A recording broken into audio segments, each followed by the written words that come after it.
Hello everyone, this is Aeneid, book 6, lines 101 to 114. Ut primum cessit furor et rapida ora quierunt. Again, I think that the crucial tone of these lines, we're still in the darkness, the magic, the mystery of the first part of the Aeneid, and I think that that's the bit of it. We've got the golden bough, obviously the breaking off of the bough. We've got sort of ideas of sacrifice, but ideas of magic, mystery. Phoebus Apollo taking over the sort of the spirit, the body rather, of the Sibyl. So all of these different things happening at Cumae. Let's begin. As soon, ut primum, literally when first, as soon as the furor, this idea of furor is a very important word in the Aeneid. Passion, frenzy.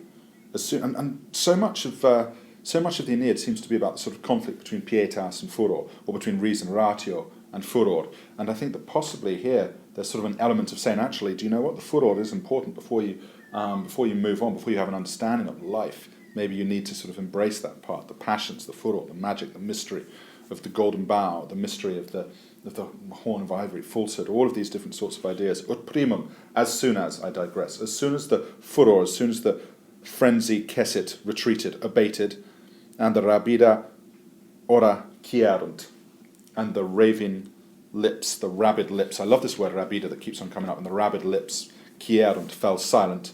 Incipit, look for the word order here, look for these emphatic positions as the verbs come before their subjects, unlike normal Latin prose. The emphatic positions, adding pace, adding drama, adding horror perhaps even here. Aeneas, the hero, heros, emphatic position in that clause, began. Non ulla laborum. For me, and here there is the pathos of this maiden, o viro. For me, as in the word me there.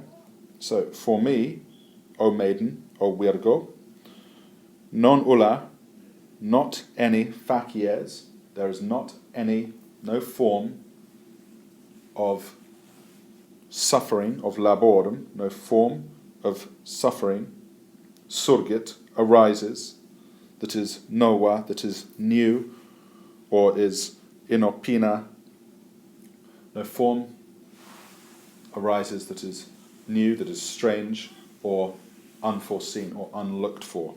So, O maiden, non ulla, not any facies, form of laborum, of suffering, surgit, arises, me, for me, that is nova, that is strange, or that is inopina, that is unforeseen. Pathos there. He's already been through this. He's already matured through his suffering. He's already learned through his suffering. Omnia praecerpi.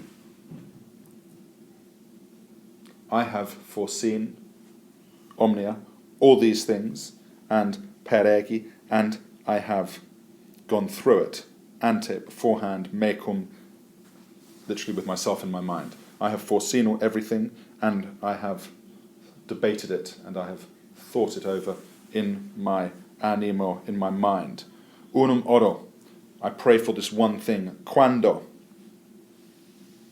since, here, quando, since, here is the Janua, since here is the gate of the inferni regis, since here is the gate of the infernis. What do we want to say of the infernal king? See if you've got a better translation for inferni. I'm looking to see what our book might say for that. Since here is the gate of the infernus, what can we have there? Since here is the gate of the infernal, it said, of the king of the lower world. That is fine. Again, look for the mystery, look for the darkness of that. Since here is the gate, or since here is said to be the gate of the king of the underworld, and et tenebrosa, and the gloomy marsh, and the dark marsh of the shadowy marsh with the Acheron overflowing, the marsh gloomy from Acheron's overflow. This is supposedly, so the river, the Acheron in the underworld overflows and causes this marsh to be filled.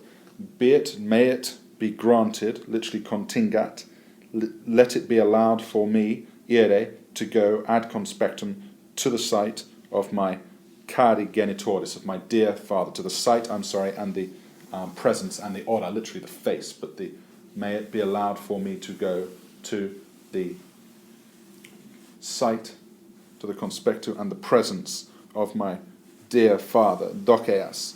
You show me the way, and pandas, and open up the sacred paths, I suppose.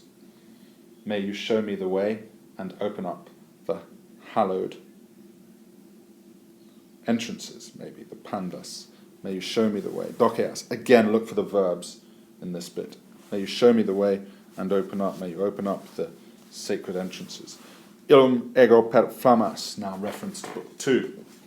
Aeneas carrying his father Anchises on his shoulder through the destruction of Troy. This symbol of piety, of reverence for one's father. Illum ego. So I, find your subject, I,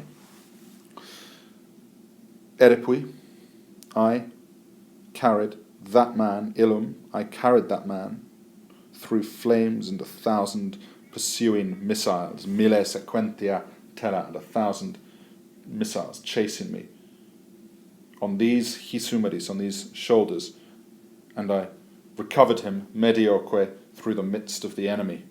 The drama of that sentence, the beauty of that sentence. Elo, illum ego. Look for the imagery of the flames, the 1,000 arrows pursuing him, all of the suffering and all of the fatherhood has sort of represented to him of his father Anchises. The joy, of course, also that he is going to have when he sees his father Anchises again.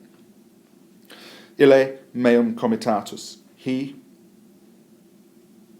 as my companion on the journey, on the iter, over omnia Maria, over all the seas, ferebat, was.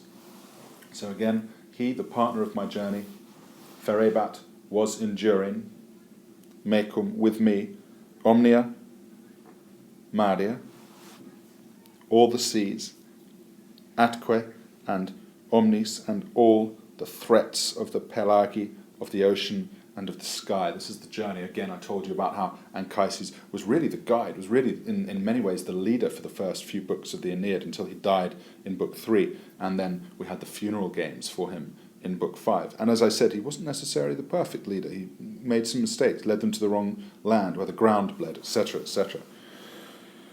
So he was bearing with me. He was enduring with me as my companion on the journey, all of the seas, and all the threats of the ocean and of the sky, invalidus, as a weak man, in the pathos of this final thing.